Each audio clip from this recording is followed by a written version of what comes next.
one of my mates was out in Dublin once with a few guys, and when they Mhm. got back, it was out at a house party afterwards. They fell asleep in the sit room, and the guy, anyways, he was asleep on the couch, and he woke up just as the other guy was waking up on the other chair or whatever, and the guy was asleep, but he was like sleepwalking or half asleep or whatever. But he said he started speaking in another language, and it freaked him out. He said it was the most Oh yeah. peculiar language that he ever heard. He said Yes. the hairs in the back of his neck Hmm. stood up. He said, and Hmm. like this guy isn't religious. He's I don't even know if he believes in God or not, but he said when the guy stood up and started speaking in this kind of like weird language and walking around the place, he said he just freaked out. And he asked him about it the next day. The guy didn't remember a thing. Yeah. What would you say happened there? Yeah, so demons speak in a tongue. It's demonic tongue, and I can speak it now, and I can speak to them in it, and they freak out, and like because I interpret their tongue, which is a gift from the Lord. I know it sounds crazy, but like they speak in demonic tongue, and it's like a perverted angelic tongue, and it is so creepy. It's the creepiest sounding thing when you hear it. It's like I was sharing like what it was saying. Kind of sounds like that, and it's a very spiritually like you can feel it when you hear it spoken, and it's terrifying feeling. It's like really, I don't know why, but it is a very terrifying experience. So that guy that was sleepwalking, he was probably demonically being possessed, and whatever that demon was in him was trying to curse the people in the room or whoever else was there, or whatever was trying to speak a curse, and it was utilizing his body in that broken sleep state to speak the curses out. And that's usually how that goes. And so like demons will take advantage of people as best as they can in situations like that. But yeah, that's very common yeah thing. And the demons speak this demonic tongue, witch tongue or whatever. Brian, what is a demon? There's a lot of debates and questions on that. A lot of people will tell you a demon is a disembodied half angel human found in the book of Enoch.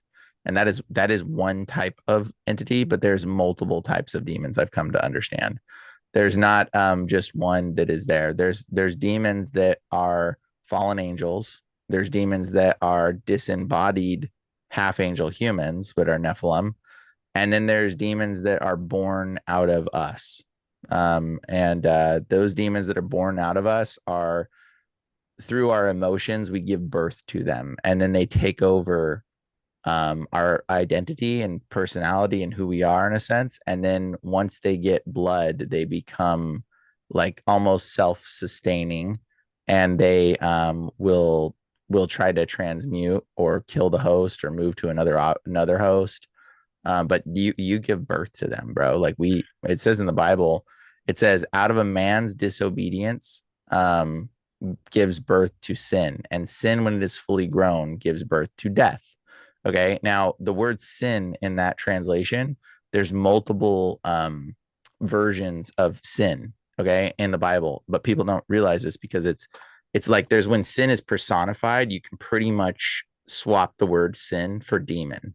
Okay, because it says like sin is crouching at your door waiting for an opportunity to attack.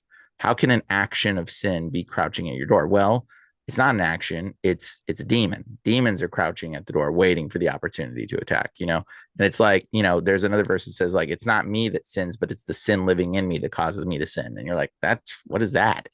Like, it's not me that sins, but it's the demon living in me that causes me to sin. Do you see what I'm saying? So it's like there is a demonic association with the word sin and demon, and this is another type of demonic entity that I guess you could call it sin if you wanted, but it's the third type of demonic entity that I've noticed that grows inside of people, takes over their identity, personality.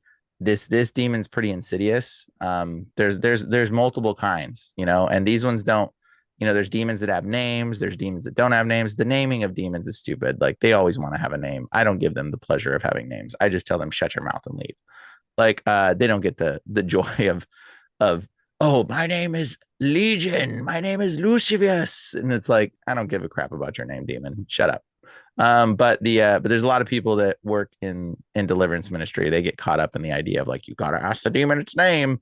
And it's like, bro, that's not how the spiritual world works. You're giving way too much credence to the demon.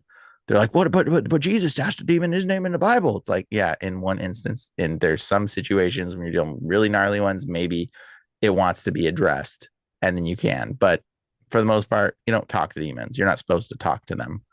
That's called necromancy, or that's called divination. And so a lot of Christians, again, deliverance ministry, unfortunately, end up becoming diviners, and they start doing divination, and they don't even realize it because they think that they're, somehow helping people, but they don't realize what they're doing is the exact same thing that witches do.